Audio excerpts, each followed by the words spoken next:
பொதுக்கூட்டம் நடக்க போகுது சென்னையில். இந்த கூட்டத்தில் வந்து கிட்டத்தட்ட கூட்டணி கட்சி தலைவர்கள் எல்லாத்தையுமே ஸ்டேஜில் ஏற்றணும் அப்படின்னு பாஜக ஒரு முடிவு பண்ணிட்டாங்க. அவங்க ஏற்கனவே வந்து யார் யாரை கொண்டாடணும் அப்படின்னு ஒரு அசைன்மெண்ட் போட்டு அந்த அடிப்படையில் பார்த்தீங்கன்னா அதில் அமமுகவுக்கு வந்து அதை கொண்டாடணுங்கிறது எடப்பாடி பழனிசாமியோட ஒரு விருப்பம். தென் மாவட்டங்கள் மற்றும் டெல்டாவில் வந்து கடந்த தேர்தலில் அமமுகவால் நம்மளுக்கு பெரிய பாதிப்பு இருந்தது. ஸோ முழுக்க பாஜக வந்து டிடிவிட்ட பேசி முடிச்சிருச்சு. அவர் வந்து ராஜ்யசபா அவருக்கு. அது இல்லாமல் பாஜக கூட்டணியில் அவங்க வந்து சேர்ந்துக்கிறாங்க, என்டிஏல சேர்ந்துக்கிறாங்க. எடப்பாடியோட இல்லை. நாளைக்கு மீட்டிங் அப்புறம் அதான் வழக்கமாக சொல்லுவார், நாங்கள் என்டிஏ கூட்டணியில் நாங்கள் தொடர்றோம் அப்படிமாரி. ஏற்கனவே அதில் தானே இருந்தார் அவர். இப்போ இதில் என்ன மேட்ருனா எத்தனை சீட்டு அப்படிங்கிறத ஃபஸ்ட்டு 15 சீட்டு அப்படின்னு இருக்காரு டிடிவி என்டிஏல. பட்டு அதுக்கப்புறம் சரி 10வது கன்ஃபார்ம் பண்ணலான்னா நாங்களாக கொடுத்தா 10, இல்லை நீங்கள் கேட்டிங்கன்னா 7 அப்படிங்கிறது ஃபைனல் ஆயிருக்கு. என்ன காரணம், ராஜ்யசபா ஒன்று தராங்கல்ல. இனிமேல் என்ன அரசியல் எப்படி பண்ணுவீங்க? இனிமேல் என்ன அரசியல் பண்ண போறீங்கன்றானா. இது வரைக்கும் எடப்பாடி பழனிசாமியை எதிர்த்து உண்மையான அதிமுக நாங்கள் தான், ஒரு நாள் அதிமுக நாங்கள் கைப்பற்றுவோம்னு சொல்லிட்டு இருந்தவங்க இனிமேல் எப்படி அரசியல் பண்ண போகிறாங்க? எடப்பாடி பழனிசாமி இந்த 40 நாள் தாங்க எடப்பாடி வந்து டிடிவியை ஒரு 40 நாள் யூஸ் பண்ணிக்குவார். அதுக்கப்புறம் தூக்கி போட்டு போயிட்டே இருப்பார். அவர் நல்லதாக கிட்டதா திமுக போகலான்னு ஒரு முடிவு பண்ணிட்டார். ஓபிஎஸ்க்கும் அதுதான் கடைசி கட்ட முடிவாக தான் நான் பார்க்குறேன். வேறு வழி இல்லை. அவரை நான் வந்து அதிமுக சேர்த்துக்கங்க, நான் ரெட்டில் தான் நிற்பேன் நட முடிகிறாரு. எடப்பாடி பழனிசாமி தெளிவாக சொல்லிட்டாரு, வாய்ப்பே இல்லைன்னு சொல்லிட்டார். ஸோ அவருக்கும் திமுக தான் ஆப்ஷன்.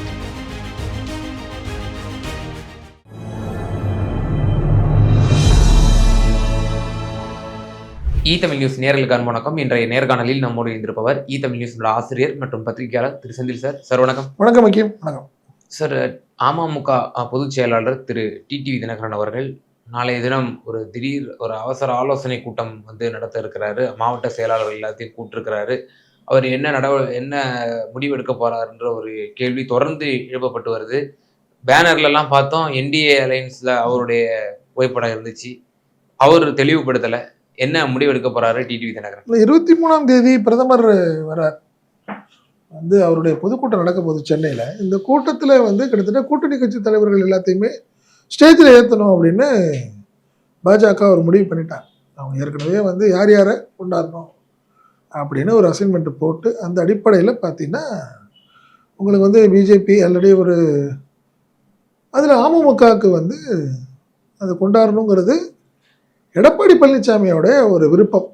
எங்களுக்கு வந்து என்ன காரணம், அவர் சசிகலா வேணாம் ஓபிஎஸ் வேணான்னு சொன்ன அடிப்படையில் பார்க்கும்போது ஆட்டோமேட்டிக்காக என்ன நினைக்கிறாரு, தென் மாவட்டங்கள் மற்றும் டெல்டாவில் வந்து கடந்த தேர்தலில் அமமுகவால் நம்மளுக்கு பெரிய பாதிப்பு இருந்தது. ஸோ அதனால் டிடிவி வந்து கொண்டாந்துடணும் அப்படின்னு அவர் டிடிவியை வந்து எதிர்த்து தான் அரசியல் பண்ணிகிட்ருக்காரு இன்றைய வரை. யார்? டிடிவி. ஒரு பெரிய துரோகி பழனிசாமின்னு சொல்லிட்டு இருக்கிறது அதுதான். இது இருக்கிறது வந்து இப்போ அதிமுக வந்து உண்மையான அதிமுக இல்லை அப்படிங்கிறது தான் ஆரம்பத்துலேருந்தே பேசிகிட்டு இருக்காரு டிடிவி. இந்த நிலையில் தான் என்ன ஆயிடுச்சு, பிஜேபி தரப்பில் டிடிவிட்ட பேசியிருக்காங்க. அவர் சொன்னது நம்ம ஏற்கனவே இது பல முறை சொல்லியிருக்கோம். நம்ம அவருக்கு ராஜ்யசபா தர்றதுக்கு கன்ஃபார்ம் பண்ணியிருக்காங்க. யாருக்கு? டிடிவி அவர்களுக்கு. அவருக்கு வந்து பாஜக கன்ஃபார்ம் பண்ணுது. அதாவது அதிமுகவுடைய பங்கில் இருந்து போகாது, பிஜேபி தராங்க. அது நார்த்ல இருந்து ஏதாவது கொடுக்கறதுக்கு வாய்ப்பு அதிகம். ஓகே. ஸோ அதில் ஒன்று கொடுக்குறாங்க. என்ன காரணம்னா அதிமுக 2 இருக்கு. அவர் ஏற்கனவே அன்புமணிக்கா பிரேமலதாக்கான்னு ஒரு குழப்பத்தில் இருக்காரு, புரியுதுங்களா? ஸோ அந்த ஒரு குழப்பம் ஓடிட்டு இருக்கு. அதனால அவர் என்ன சொல்றாரு, என்னால் தர முடியாதுன்னு. ஸோ முழுக்க பாஜக வந்து டிடிவிட்ட பேசி முடிச்சிருச்சு. அவர் வந்து ராஜ்யசபா அவருக்கு. அது இல்லாமல் பாஜக கூட்டணியில் அவங்க வந்து சேர்ந்துக்கிறாங்க, என்டிஏல சேர்ந்துக்கிறாங்க. எடப்பாடியோட இல்லை. நாளைக்கு மீட்டிங் அப்புறம் அதான் வழக்கமாக சொல்லுவார், நாங்கள் என்டிஏ கூட்டணியில் நாங்கள் தொடர்றோம் அப்படிமாரி. ஏற்கனவே அதில் தானே இருந்தார் அவர். அறிவிச்சார் செப்டம்பர் அறிவிச்சார். இப்போ திருப்பி நாங்கள் தொடர்றோம் அப்படின்னு சொல்லுவார். அதுக்கான கூட்டம் தான் நாளைய கூட்டம். பட் அந்த கூட்டம் டிடிவி சொல்ல போகிறாரு, முடிவு எடுத்துட்டாரு. ஆனால் எல்லாரும் அதை ஏத்துக்குவாங்களா அப்படின்னு ஒரு பெரிய ஒரு சங்கடம் இருக்கு அமமுகல. இல்ல நான் ஏற்றுக்கொள்ளப்படுமா அல்லது இந்த கூட்டணி ஜெல் ஆகுமா அப்படிங்கிற கேள்வி ரெண்டாவது. நம்ம கடந்த முறை இதே கருத்துப்பட உறுதிப்பட சொல்லியிருந்தீங்க. டிடிவி தினகரன் அவர்கள் அதிமுக கூட்டணி தான் போவாரு, பாஜக வந்து விடாது, சும்மா விடாது அப்படின்னு சொல்லுவீங்க. மத்திய அமைச்சர் கேட்பதற்கும் வாய்ப்பு இருக்கு, மத்திய இணையமைச்சர் வாய்ப்பு இருக்கு அப்படின்னீங்க. அது ஏதேனும் உத்தரவாதம் கொடுத்துருப்பாங்களா? பட் இந்த முறை எம்பி கன்ஃபார்ம் பண்ணிட்டாங்க. எம்ஓஎஸ் தருவாங்களா, அதுல வந்து உத்தரவாதம் கொடுத்துருக்காங்களாங்கிறது நம்மளுக்கு உறுதிப்படுத்த முடியவில்லை. ஓகே, ஒன்று. பட் எம்பி கன்ஃபார்ம் பண்ணிட்டாங்க.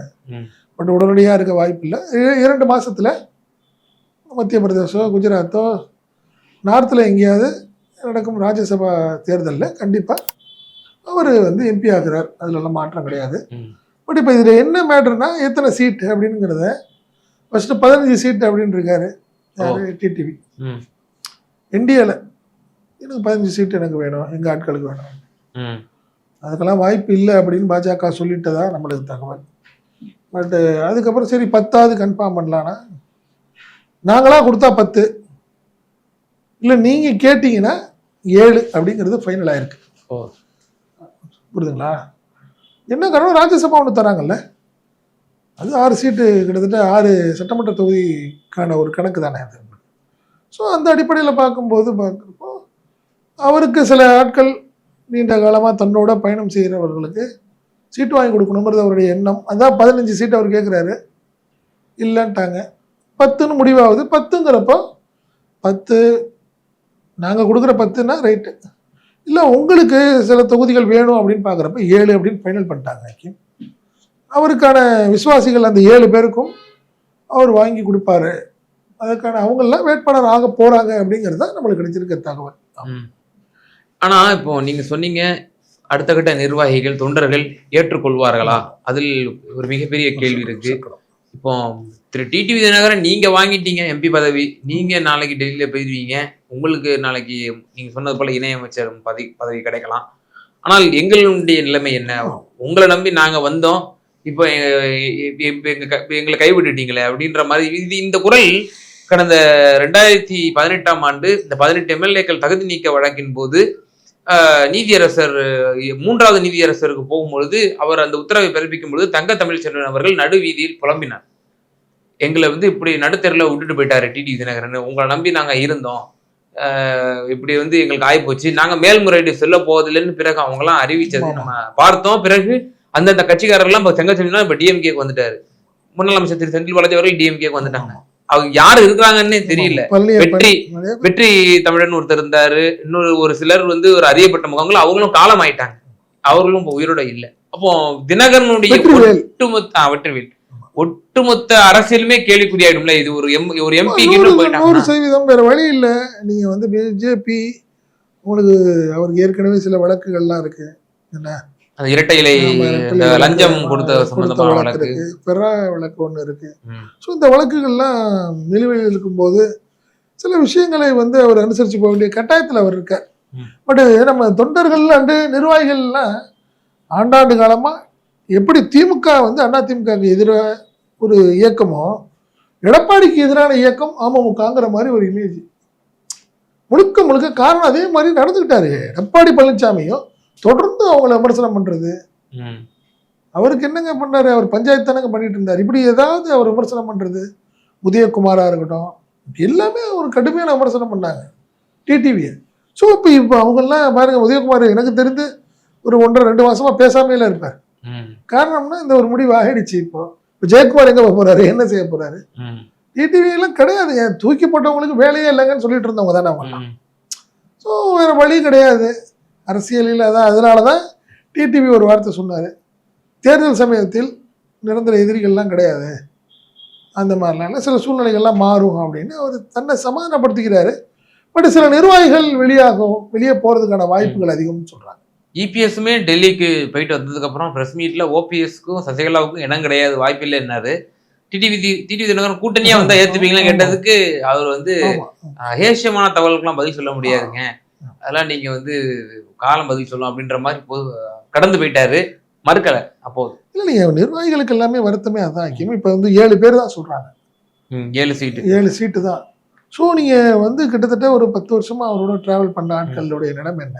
இப்போ சரஸ்வதி அம்மையார்லாம் எனக்கு தெரிஞ்சு அம்மையார் மறைவுக்கு பிறகு சசிகலாவுடைய ரொம்ப ஒரு லாயலிஸ்டா இருந்தாங்க. அதுக்கப்புறம் டிடி தினகரன் கட்சி ஆரம்பிச்சதுல இருந்து லாயலிஸ்டா இருக்காங்க. அவங்கள எங்க இருக்காங்கன்னே தெரியாது. அவங்க எல்லாம் பயங்கர அப்செட். ஒரு 5-6 பேருக்கு சீட்டு வாங்கிடுறாங்க. ஒண்ணு இவருக்கு எம்பி கிடைச்சிடும். அதை தாண்டி எதிர்காலம் இனிமே என்ன அரசியல் எப்படி பண்ணுவீங்க? இனிமே என்ன அரசியல் பண்ண போறீங்கன்றானா? இது வரைக்கும் எடப்பாடி பழனிசாமியை எதிர்த்து உண்மையான அதிமுக நாங்க தான், ஒரு நாள் அதிமுக நாங்க கைப்பற்றுவோம்னு சொல்லிட்டு இருந்தவங்க இனிமே எப்படி அரசியல் பண்ண போறாங்க? எடப்பாடி பழனிசாமி இந்த 40 நாள் தாங்க எடப்பாடி வந்து டிடிவியை ஒரு 40 நாள் யூஸ் பண்ணிக்குவார். அதுக்கப்புறம் தூக்கி போட்டு போயிட்டே இருப்பாரு அவரு. இதெல்லாம் நிச்சயமா அவருக்கும் கருத்துல வச்சிருப்பாரு. என்ன செய்ய முடியும்? நீ ஒரு கட்டாயம் இருக்கு. பாஜக சில நெருக்கடிகள் கொடுக்குது, அதை அனுசரிச்சு தான் போகணும். ரெண்டாவது ஒரே ஒரு விஷயம், நம்ம சேஃப் கார்டுங்கிறது 6 வருஷம் எந்த செலவு இல்லாமல் ஒரு எம்பி ஆகுதுல்ல உங்களுக்கு. அது ஒன்று பார்க்கணும்ல. நீங்கள் இன்னைக்கு ஒரு பாராளுமன்ற தேர்தல் நீங்கள் வந்து போட்டியிட்டு ஜெயிக்கணும் அப்படிங்கிறதுக்கு ஒரு பெரிய லெவல் ராஜ்யசபா வருது அவருக்கு, அவர் ஒத்துக்கிறாரு.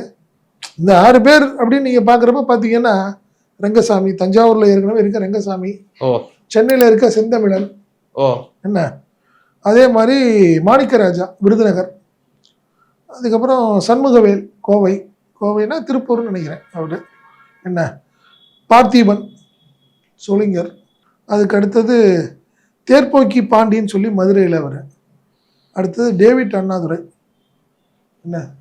ஸோ இந்த மாதிரி சிவகங்கை இவங்க தாண்டி 7 பேருக்கு தான் சீட்டு அப்படின்னு ஒரு தகவல் சொல்கிறாங்க. மற்றவங்களுக்கெல்லாம் வாய்ப்பு இல்லை. இதில் என்னென்னா பெரிதாக எதிர்பார்த்த டெல்டாவில் ஒரே ஒரு சீட்டு தான் தராரு எடப்பாடி பழனிசாமி. தஞ்சாவூருக்கு ரெங்கசாமிக்கு மட்டும்தான். நீங்கள் அதுக்கப்புறம் திருவாரூரில் கிடையாது, நாகப்பட்டினத்தில் கிடையாது, திருச்சியில் கிடையாது, புதுக்கோட்டையில் கிடையாது. டெல்டாவில் சொல்கிறேன் நான், எதுவுமே இல்லை. என்ன பண்ணுவீங்க? ஸோ ஒரு பெரிய ஒரு இக்கட்டான நிலைமை தான் அமமுக. டிடிவி எடுக்கக்கூடிய முக்கிய முடிவுங்கிறது முக்கிய நிர்வாகிகளுக்கு ஒரு பெரிய சங்கடத்தை ஏற்படுத்த போகிறது. அதில் ஒன்றும் மாற்றம் இல்லை. அவங்களாம் என்ன செய்ய போறாங்கன்னு கடும் எதிர்ப்புக்கு மத்தியில இப்படி ஒரு முடிவு எடுப்பாரா அல்லது மாற்றம்? வேற வழி இல்லை. அதாவது கமிட் பண்ணிட்டு சொல்லிட்டு வந்துட்டாரு, ஓகேன்னு சொல்லிட்டாரு, புரியுதுங்களா? பிஎம்ஓ ஆஃபீஸாக இருக்கட்டும், ஹோம் மினிஸ்டர் ஆஃபீஸ்லேருந்து வந்து சில விஷயங்களை கமிட் பண்ணிட்டு போகிறப்ப நீங்கள் என்ன பண்ணுவீங்க? மாற்றுன்னு சொல்ல முடியாதுல்ல. மாற்றில்ல. அதனால் டிடிவியோட இந்த முடிவுங்கிறது ஒரு கஷ்டமான ஒரு முடிவு தான் நிர்வாகிகளுக்கு. ஆனால் எதிர்காலம் வேறு வழி இல்லை. அவரை பொறுத்தவரை இன்னொரு விஷயம் என்ன, ஒருவேளை இல்லை, கிட்டத்தட்ட அதிமுக தோல்விக்கு அப்புறம் எடப்பாடியோட எதிர்காலம், அதுல வந்து டிடிவிக்கு ஏதாவது அவருக்கு ஒரு எதிர்காலம் கிடைக்கலாம்ல. அது கொஞ்சம் பொறுமையா இருக்கலாம்னு நினைக்கலாம் அவரு. சரி, நம்மளோட எய்ம் அதிமுக. ஸோ வெயிட் பண்ணி பார்ப்போம். ஆஃப்டர் எலெக்ஷன் எடப்பாடிக்கு பெரிய நெருக்கடி வரும், அவருக்கு எதிரான ஆட்கள்லாம் வருவாங்க. ஸோ அப்போ அதை பயன்படுத்திக்கலான்னு அவர் காத்திருக்கலாம். ஆனால் டிடிவி பெரிய தவறு பண்ணார். ஒன்று ஓபிஎஸ்ஸையும் விட்டுட்டாரு, கொண்டாந்தவங்க சசிகலா அவங்களையும் விட்டுட்டாரு. ஸோ அது அவருக்கு ஒரு பெரிய ஒரு என்ன சொல்றது, ஒரு சங்கடமான ஒரு சூழ்நிலை தான் அவருக்கு அரசியல். கடந்த சட்டமன்ற தேர்தலில் கூட அவர் தனிச்சு நின்னாரு, கேண்டிடேட் போட்டாரு. தேமுதிகவும் அவங்களோட அலையன்ஸை சேர்ந்தாலும் அந்த அலையன்ஸுக்கு அம்மையார் சசிகலா வாய்ஸ் கொடுக்கல. இப்போ இந்த தேர்தலும் வந்து அவங்க வந்து அமைதி காத்துனா இருக்க போறாங்களா, ஏதாவது வாய்ஸ் கொடுப்பாங்களா, இல்லை அது எப்படி? சசிகலாவை பாஜக என்கரேஜ் பண்ணல. காரணம் என்னன்னா, இவர்தான் எடப்பாடி பழனிசாமி விரும்பவில்லை. அவ்வளவுதான். சசிகலா இந்த டிடிவி விஷயத்திலேயே கூட அவங்க 2 பேரும் என்ன சந்திக்கிறதுக்கான வாய்ப்பு கம்மி. இவர் போய் ராயப்பேட்டை ஆஃபீஸுக்கு போகிறதுக்கு வாய்ப்பு இல்லை. ஃபர்ஸ்ட் டைமாக எடப்பாடியோட ஸ்டேஜுக்கு ஏற போகிறார் டிடிவி. அதுதான் நான் என்டிஏல தான் சேர்றேன், எங்களுக்கும் அதிமுக தாங்க, நான் முன்னாடியே சீனியருங்க என்டிஏக்கு. எடப்பாடி பழனிசாமி இப்பதாங்க வந்திருக்காரு அப்படின்னு சொல்லி சமாளிப்பாரு. வேற என்ன செய்வாரு? என்ன சொல்றேன்னா, ஏப்ரல்ல இருந்து கிட்டத்தட்ட செப்டம்பர் மாசம் வரைக்கும் இருந்திருக்காங்க அந்த கூட்டணியில். ஆமா ஆமா இல்ல சொல்றேன், அப்படிதான் சொல்லுவார். நான் என்டிஏ தாங்க இருந்தேன், எனக்கு புதுசு. இடையில வந்து கொஞ்சம் கருத்து வேறுபாடு, அதனால கொஞ்சம் நான் தவிர்த்தேன். இப்போ திருப்பியும் நாங்கள் இருக்கோம். புதுசாக அதிமுக தாங்க சேரப்போகுது, இதில் சேர்ந்துருக்காங்க. அப்படி இப்படி டிடிவிக்கு பேசுறதுக்கு சொல்லவா தெரியும், அதெல்லாம் பேசுவார், நல்லா பேசுவார். இப்போ ஓட் ஷேர் எப்படி ஷேர் ஆகுமா? இப்போ வாய்ப்பு இல்லை. ஏன்னா நிர்வாகிகள் எல்லாத்துக்குமே சங்கடமா இருக்கு. காரணம் என்னன்னா, அமமுகலேருந்து வந்துட்டு இப்போ அதிமுகவில் மாவட்ட செயலாளர் இருக்கிறாங்க. அவங்கெல்லாம் எப்படி இருக்க போறாங்க, என்ன மாதிரி சூழ்நிலைகள்லாம் இருக்க போகுதுன்னா தெரியல. நீங்க திமுக இருக்கிறவங்களுக்கு பிரச்சனை கிடையாதுங்க. அதிமுக இருக்கிறவங்களுக்கு டிடிவிட்ட இருந்துட்டு வெளியே வந்து எடப்பாடி தலைமையில உள்ள வந்தவங்களாம் இருக்காங்க, நிறைய பேர் இருக்காங்க. இப்போ அவங்களெல்லாம் வந்து எப்படி இருக்கும், ஒரு சங்கடம் தான். இவர் என்ன பண்றது, அரசியல்ல கஷ்டம். இறுதியான ஒரே ஒரு விவகாரம், இப்போ அவரோட பயணித்த திரு பன்னீர்செல்வம் அவரும் என்டிஏல இருந்தாரு, கணிசமான வாக்குகளை பிரிக்குவதற்கும் ஒரு கருவியாக பயன்பட்டார். அவர் என்ன முடிவு எடுப்பதற்கு வாய்ப்பு இருக்கு? தனி கட்சி நான் துவங்க போறது இல்லை அப்படின்னு பிரஸ் மீட்லயும் போட்டு சொன்னாரு, உடச்சி சொன்னாரு. என்ன சாய்ஸஸ் இருக்கு அவருக்கு? டிஎம்கே தான் என்னை பொறுத்தவரை, திமுக தான் அவருக்கு வாய்ப்பு. கட்சியில இணைவதாவா? இல்லை, எனக்கு கூட்டணி தான் கேட்பாரு. கூட்டணி கேட்பாரு, ஏதோ அமைப்பின் சார்பில் எங்களுக்கு ஒரு சீட்டு கொடுங்க. இல்லை, இப்போ ராமநாதபுரத்தில் அவர் எப்படி சுயேட்சா நின்னாரோ அந்த மாதிரி எங்களுக்கு சில நாங்கள் கேண்டிடேட்ஸ் போடுறோம் சுயேட்சையில், உங்க கூட்டணி அதிகபட்சம் 2 சீட்டு தரலாம். வைத்திலிங்கம் திமுகவில் சேர போகிறார். அடுத்த 2-3 நாட்கள்ல சேர போறார். நாளைக்கு கூட வாய்ப்பு அதிகம்னு வச்சுக்கோங்களேன். காரணம் என்ன, ரிசைன் பண்ண போறார். எம்எல்ஏ பண்ணிட்டு அவரு திமுக சேர போறார். நான் ஒருத்த நாடு அவருக்கு தான் சீட்டு. ஸோ ஒருத்த நாடு அவருக்கா இல்லை அவர் மகன் மூத்த மகன் பிரபுவுக்கான்னு தெரியல. ஸோ அந்த ஒரு சூழ்நிலை வந்துருச்சு. காரணம்னா அவர் முடிவு பண்ணிட்டாரு, வேண்டான்னு முடிவு பண்ணிட்டாரு. ஏன்னா இங்கே போய் டிராவல் பண்ண முடியாது, இனிமேல் எடப்பாடி பழனிசாமியோட டிராவலே பண்ண முடியாது. ஏன்னா வைத்தியலிங்கம்லாம் ஒரு சீனியர்ல இருந்தாரு. இன்னைக்கு தஞ்சாவூர்ல இருக்கிற அதிமுக மாவட்ட செயலாளர்கள்லாம் சாதாரண ஆட்கள். வைத்தியலிங்கம் உச்சத்தில் இருந்தப்போ அவங்களாம் சாதாரண ஆட்கள். இப்போ அவங்களாம் மாவட்ட செயலாளர். நீங்கள் அதிமுகவுக்கு போனீங்கன்னா அவங்களாம் மாவட்ட செயலாளர் உட்காந்துருப்பாங்க. புரோட்டோகாலுக்கு அவர் போய் பார்க்கணும் மாதிரிலாம் இருக்கும். அது நடக்குமா அதெல்லாம்?